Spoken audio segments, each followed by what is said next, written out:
Morning Business, le débat. Le débat avec aujourd'hui Jean-Marc Daniel et Stéphane Pedrazzi. Ils se sont concertés, ont débattu pour résoudre la crise de l'immobilier.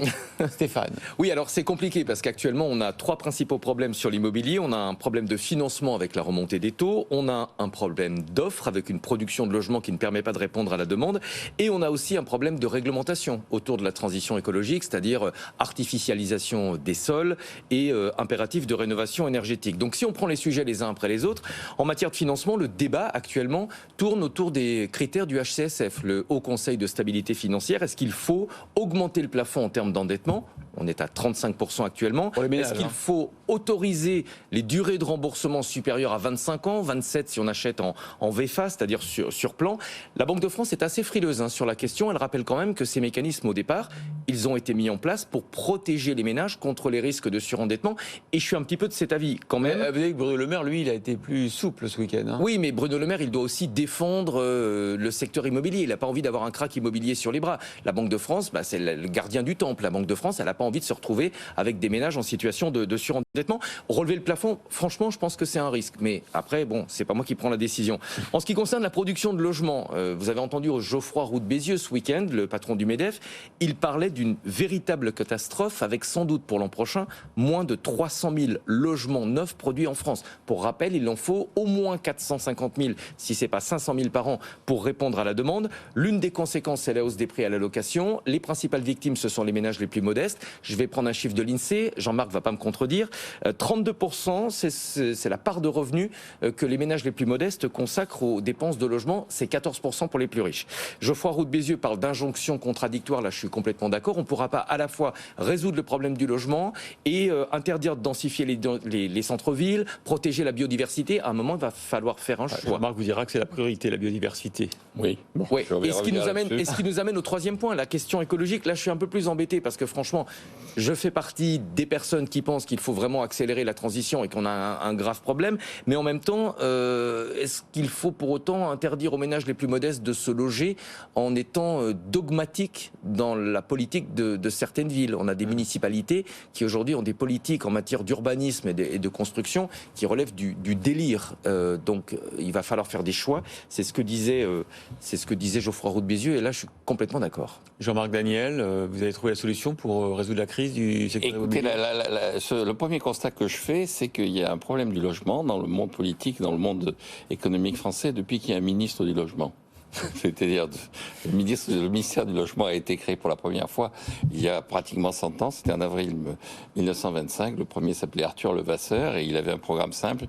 Être ministre du Logement, c'est être ministre des locataires. Et donc tout de suite, le problème naissait immédiatement. C'est-à-dire, quand on pense que l'enjeu du logement, c'est le locataire, on a tué le marché du logement, on a détruit les capacités productives en matière de logement.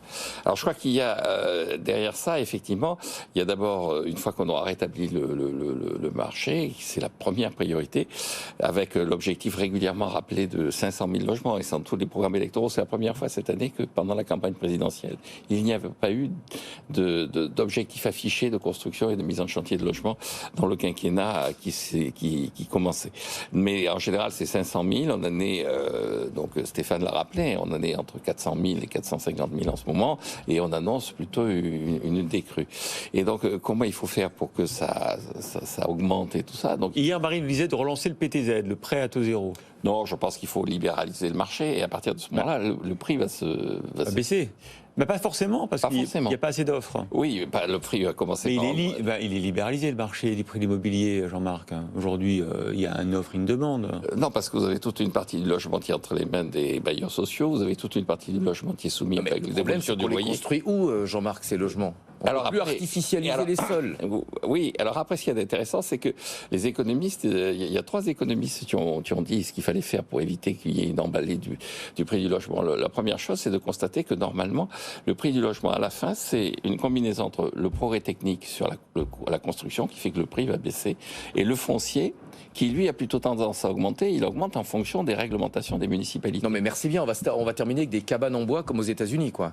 Non, mais on va faire en sorte qu'effectivement, les municipalités fassent des choix qui soient des choix qui consistent à attirer de la population plutôt qu'à chasser de la population.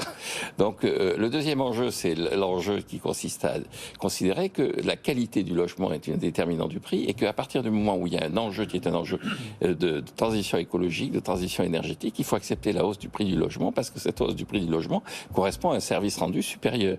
Quand vous avez de la biodiversité, quand vous avez des oiseaux qui virevoltent autour de votre logement, vous avez un plus. Et normalement, il faut être capable de payer ça. Et le troisième enjeu, c'est ce que dit Robert Barrault, c'est que le logement, c'est non seulement une consommation immédiate, mais c'est aussi un produit d'épargne. Et donc, pourquoi est-ce que les gens se précipitent vers l'épargne? C'est parce que ils sont inquiets de l'avenir, et ils sont inquiets de l'avenir à cause de la politique économique suivie. Donc, si l'État veut véritablement se mêler d'améliorer la situation du logement, il faut qu'il laisse le marché fonctionner et qu'il réduise son déficit. Écoutez, on a Emmanuelle Cosse, la présidente de l'Union sociale pour l'habitat, autrement dit des HLM, qui est avec nous tout à l'heure à 8h15. Elle réclame plus d'aide d'État, Ça, ouais. et plus de subventions pour pouvoir construire et rénover. Est-ce que vous avez un message pour Emmanuelle Cosse? Oui. Quand est-ce qu'on va fermer le ministère du Logement? Et les HLM, qu'est-ce qu'on en fait? On engage une procédure de privatisation progressive par accession à la propriété des gens qui sont dedans. Non mais je n'ai rien à ajouter. Jean-Marc, de toute façon, quand il y a un problème, il veut privatiser. Après, moi, ce qui me frappe, c'est que dès qu'il y a un problème dans un secteur, on réclame de l'aide de l'État. Et ça a plutôt tendance à aggraver la situation. Oui, c'est le bureau des pleurs. Donc, bon. Ça a plutôt tendance à aggraver la situation. Encore une fois, on a lancé le problème en 1925 en disant on va le résoudre.